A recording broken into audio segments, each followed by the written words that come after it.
ये मनुष्य है। ये वीडियो देखने के बाद आपको अंदाजा हो जाएगा कि सरकार के मंत्री महोदय की जीके कैसी है। दरअसल राजस्थान के करौली धौलपुर से सांसद भजनलाल जाटव ने अपने संसदीय क्षेत्र के संबंध में जब सवाल किया कि राष्ट्रीय राजमार्ग घोषित करने का मापदंड क्या है, इसके जवाब में सरकार के सड़क परिवहन और राजमार्ग राज्य मंत्री अजय टमटा कुछ और ही जवाब देने लगे। इस पर स्पीकर ओम बिरला ने उन्हें 2 बार समझाया भी, लेकिन फिर भी उन्होंने जवाब अलग दिया। इसके बाद स्पीकर ओम बिरला ने कहा कि आप बैठ जाइए। मंत्री महोदय से पूछना चाहूँगा कि राष्ट्रीय राजमार्ग घोषित करने के आपके मापदंड क्या हैं? हाँ, तो मेरे संसदीय क्षेत्र के अंदर 3 तीर्थ स्थल हैं और मुंबई एक्सप्रेस वे से पिनान से लेके महुआ, महुआ से लेके करौली और करौली से कैला देवी आप राष्ट्रीय राजमार्ग घोषित करने का विचार रखते हैं क्या? आप पीडब्ल्यूडी मंत्री रहे हो ना, जानते हो कैसे घोषित होता है। सर, मापदंड, इसलिए मापदंड पूछे मैंने। जी महोदय, माननीय अध्यक्ष, हाँ बताएं कि माननीय सदस्य जी ने महाराष्ट्र से संबंधित प्रश्न पूछा है। महाराष्ट्र से संबंधित नहीं पूछा, अपने उन्होंने पूछा राष्ट्रीय राजमार्ग को घोषित करने की क्या नीति होती है। उन्होंने कुछ क्वेश्चन में ऐसा किया था, मगर उनको मैं राजस्थान के बारे में भी जानकारी, राजस्थान के बारे में नहीं पूछा उन्होंने। नहीं, अपने लोकसभा के बारे में जानकारी ली है। अरे और जो इन्होंने एनएच के बारे में पूछा है, मैं अभी उसका आंसर आपको। प्रश्न उन्होंने ये पूछा है कि राष्ट्रीय राजमार्ग घोषित करने की क्या नीति होती है। महोदय,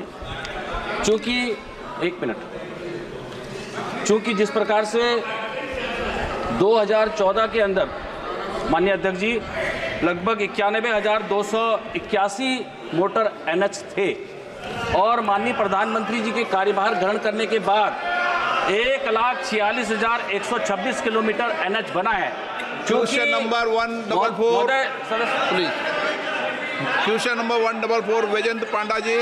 देश में लगातार हो रहे रेल हादसे चर्चा का विषय है। काफी मीम्स भी रेल हादसों को लेकर वायरल हो रहे हैं। इस पर विपक्ष भी सरकार पर जमकर आक्रामक है।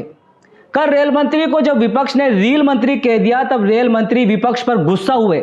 इस पर देखिए हनुमान बेनीवाल ने रेल मंत्री के लिए क्या कुछ कहा। रील बना कर दिखाने वाले लोग नहीं, हम समझे ना। बैठो, बहुत हो गया था, कुछ भी बोल देता है। माननीय अध्यक्ष जी, हाउस का ऑर्डर मिला, ये क्या तरीका है?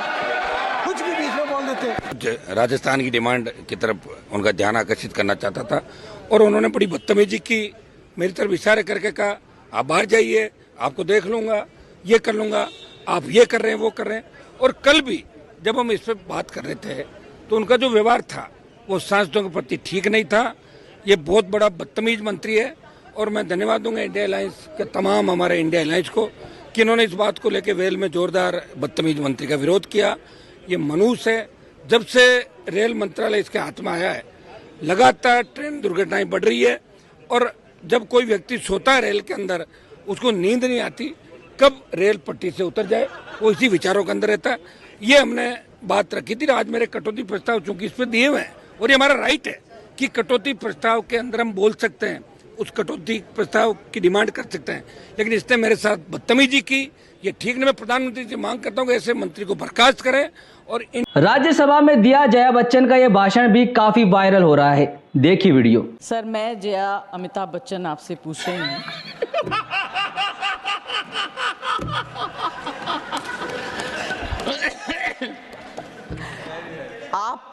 आपको आज लंच ब्रेक मिला?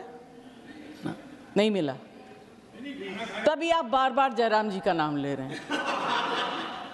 आप उनके नाम बगैर लिए आपका खाना हजम ही नहीं होगा। अब एक चीज बताऊं, लाइट नोट पर बताऊं, मैंने लंच रिसेस में लंच नहीं लिया, पर उसके बाद मैंने लंच जयराम जी के साथ लिया और आज ही लिया। चंद्रशेखर आजाद और हनुमान बेनीवाल ने सदन में एक प्रस्ताव रखा है। आप भी कमेंट में बताइए क्या यह सही रहेगा, और आपको कमेंट में जरूर बताना है, क्योंकि लोकतंत्र में अपनी बात रखने का आपका फर्ज बनता है। सभी नेताओं के, सभी कर्मचारियों के और जितने भी सरकारी लाभ लेते हैं सबके बच्चों को सरकारी स्कूल में पढ़ाया जाए और समान शिक्षा पॉलिसी लागू हो, जिससे कि सरकारी स्कूलों में सुविधाएं आए। सरकारी स्कूलों में सुविधाएं एक बड़ा भाग पड़ता है सरकारी स्कूलों में, प्राइवेट में नहीं घुस सकते हम लोग। बाबा साहब अम्बेडकर को मैं याद करता हूं आज। तो ये भी मांग करूंगा कि तमाम नेताओं के बच्चे, तमाम ब्यूरोक्रेट्स के बच्चे सरकारी स्कूलों के अंदर पढ़े, ताकि सरकारी स्कूलों का स्तर और ज़्यादा अच्छा हो सके। आप तो जानते हैं कई जगह स्टेट, कई जगह देश सीधा नियंत्रण राज्य सरकारों को होता है, लेकिन शिक्षा के क्षेत्र में हमें और ज़्यादा आवश्यकता है बातों के अलावा धरातल पर काम करने की।